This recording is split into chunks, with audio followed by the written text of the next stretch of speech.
It was dinner time at home in Seoul when she got the call from Stockholm. Han Kang becoming the first South Korean, the first woman from Asia to win the Nobel Literature Prize. The poetess and novelist who won the 2016 Booker Prize for her novel The Vegetarian, honored for her, quote, intense poetic prose that confronts historical traumas.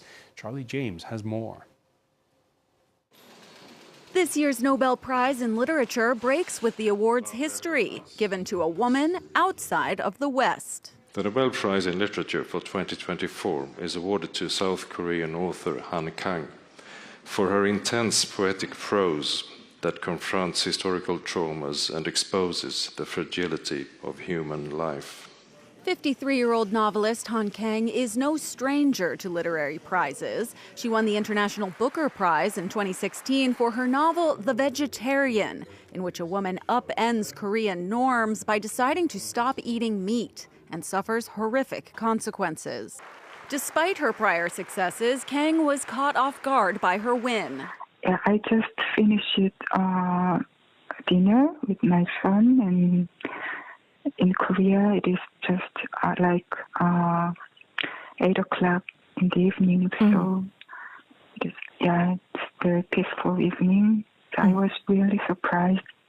Kang is just the 18th woman to win the prize out of 120 laureates, and she's the first South Korean winner. The prize includes a $1 million cash award, which comes from an endowment left by the prize's creator, Swedish inventor Alfred Nobel. The laureates are invited to receive their awards at ceremonies on December 10th, the anniversary of Nobel's death.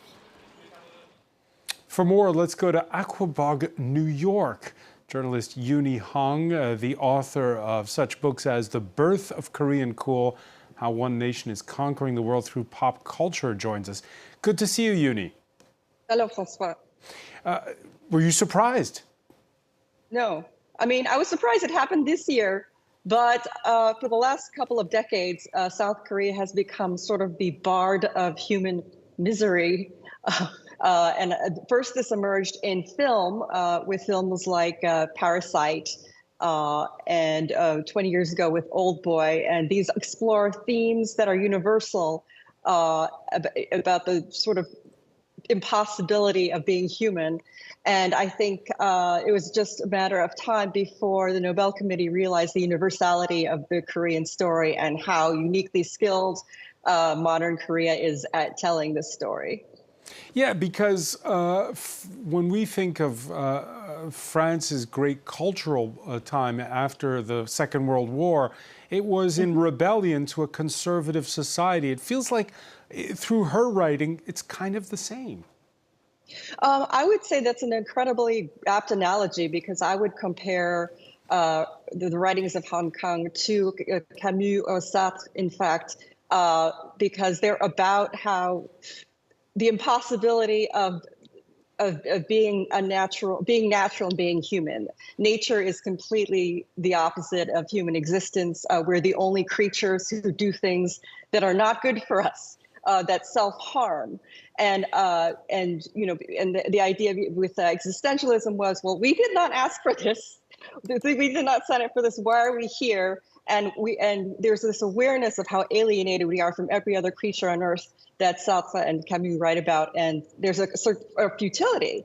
And one of the things that they wrote about a lot is death, and it's not so much that with futility comes a desire to die exactly, but Sigmund Freud wrote about a death drive, which he called the Todestrieb, which is not that everyone wants to commit suicide, because that's too violent and gruesome, but everyone wants to be inert. And that's basically what's happening in The Vegetarian. She basically wants to become a vegetable. Or the example that Freud gives is that everyone wants to kind of be a rock. Not Iraq, the country, but a rock. And so, I think this is, yes, go ahead, sorry. I was going to say, so that's the universality in Han Kang's writing. What makes it specifically Korean? Well, as you say, it's coming off of a period of Korea, it went from being one of the poorest countries in the world to a very, very wealthy country. And with it came this sense of being thrown completely asunder from their identity. one thing that that would be helpful to understand about Korean culture is that they are very attached to nature. The original religion in Korea was animism. They believed that spirits lived in the trees and the mountains. It's sort of like Celtic mythology, and there's still a very strong reverence for nature. And modern life, capitalism, technology, and things that Korea excels at, have made Koreans have a reckoning at how distant they've become from being Korean, from the trees and the mountains. I mean, I'm not kidding, actually, and from nature. And because of Korea's unprecedentedly rapid progress between poverty and richness, they kind of, within one generation, people were able to see human alienation in progress, basically. And I think that's unique to Korea, and that's why they're uniquely qualified to tell this particular kind of story. And you said at the outset that you're not surprised that she gets the Nobel Literature Prize, perhaps just about the timing a little bit. And, it's something you write about as well, just the fact that the soft power of South Korea just goes from strength to strength.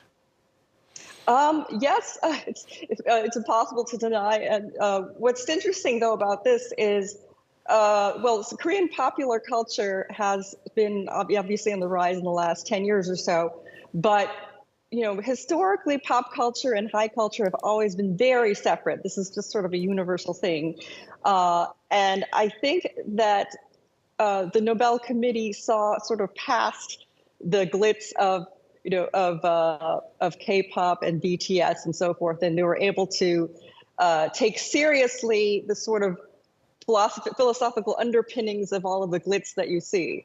So it is and it is not related. This win is and it is not related to the pop cultural boom, but definitely it's now part of the ecosystem where sort of a rising tide, what is that expression?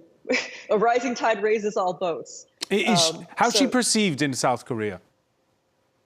Well, I think what happens frequently in South Korea, and this is not unique to that culture, is there's a great suspicion about artists in general as being sort of troublemakers, and especially if they're women, they face tremendous criticism. There's a strong men's rights movement currently in South Korea, for example, which is why, in turn, there are so many Korean novelists who are women. And so I would say that she also suffered a lot of slings and arrows just by being an outspoken woman who had the audacity to sort of air Korean dirty laundry overseas, basically. And now she's been redeemed, and now suddenly she's a national hero. So suddenly she's a hero, and you could feel that already back in 2016 when she wins the Man Booker Prize. Yes. I think that was, well, that's always, well, not always. I mean, that there, people say that the Booker is a horse race, and the Nobel Prize is, well, sort of something holistic. And if you can win both, that's pretty much, she could retire now. I mean, it's I'm very proud of her. Final question for you, Uni. If we're going to start with one work of hers, for people who've never read her novels and her poetry, where would you begin? Well, I would definitely begin with The Vegetarian because, as I said, it speaks to something that everyone feels, this malaise that everyone feels, but doesn't know what the words are. Her most recent book is Greek Lessons, which is a little bit more, I don't know, niche is the right word, but it's a book about books, basically. So if you're into sort of Italo Calvino or postmodernism, it's a book about it's about translation, basically. And then I would recommend that. All right, two recommendations for the price of one. Uni Hong, so many thanks for joining us here on France 24. Thank you, François. Stay with us, there's much more to come, more news plus the day's business, and in sports, tributes pouring in for the King of Clay, Rafael Nadal, announcing his retirement, which will come after the Davis Cup finals.